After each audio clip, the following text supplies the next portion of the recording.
Israel ও যুক্তরাষ্ট্রের আঘাত থেকে রক্ষা করতে নিরাপদ স্থানে ইরানের পারমাণবিক অস্ত্র তৈরির মূল উপকরণগুলো সরিয়ে নেওয়ার ঘোষণা দিয়েছেন দেশটির সর্বোচ্চ ধর্মীয় নেতার জ্যেষ্ঠ উপদেষ্টা, যার কারণে ইরানের পরমাণু বোমা তৈরি নিয়ে আবারও ধোঁয়াশা সৃষ্টি হয়েছে।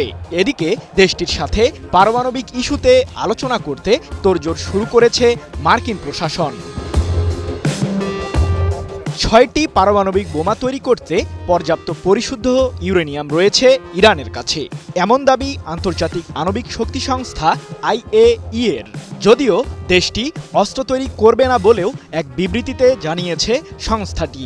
তবুও ইরানের এই কর্মসূচি বন্ধ করতে চেষ্টা চালিয়ে যাচ্ছেন মার্কিন প্রেসিডেন্ট ডোনাল্ড ট্রাম্প।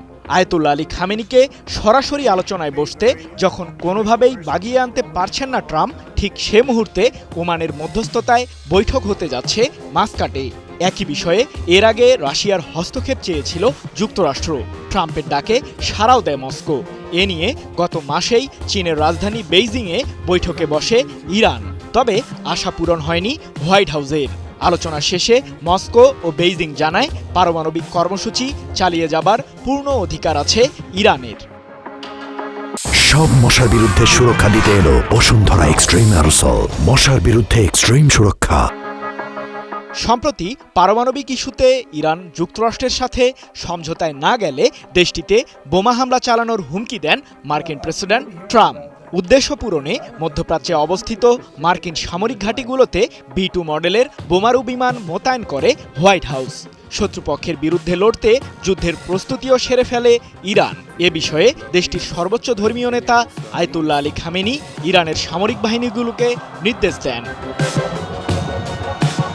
মার্কিন নিষেধাজ্ঞা থেকে রেহাই পেতে যখন পারমাণবিক ইস্যুতে আলোচনায় বসতে প্রস্তুত ইরান, ঠিক সে মুহূর্তে ট্রাম্প দেশটিতে সামরিক হামলার হুমকি দেওয়ায় আরও কঠোর অবস্থানে তেহরান। এ প্রসঙ্গে খামেনির জ্যেষ্ঠ উপদেষ্টা আলী শামখানি বলেন, ইরানের প্রতি যুক্তরাষ্ট্রসহ পশ্চিমাদের সামরিক হুমকি অব্যাহত থাকলে IAEA এর পরিদর্শকদের বহিষ্কার করবে তেহরান। পাশাপাশি জাতিসংঘের এই সংস্থাটিকে সব ধরনের সহযোগিতা দেয়াও স্থগিত করবে ইরান। এমনকি পরমাণু অস্ত্র তৈরির মূল উপকরণগুলোকে শত্রুদের আঘাত থেকে রক্ষা করতে নিরাপদ স্থানে সরিয়ে নেওয়ার বিষয়টিও প্রাধান্য দেবে তেহরান। 10 এপ্রিল এক প্রতিবেদনে বিষয়টি নিশ্চিত করেছে মধ্যপ্রাচ্য ভিত্তিক সংবাদ মাধ্যম মেহের নিউজ এজেন্সি।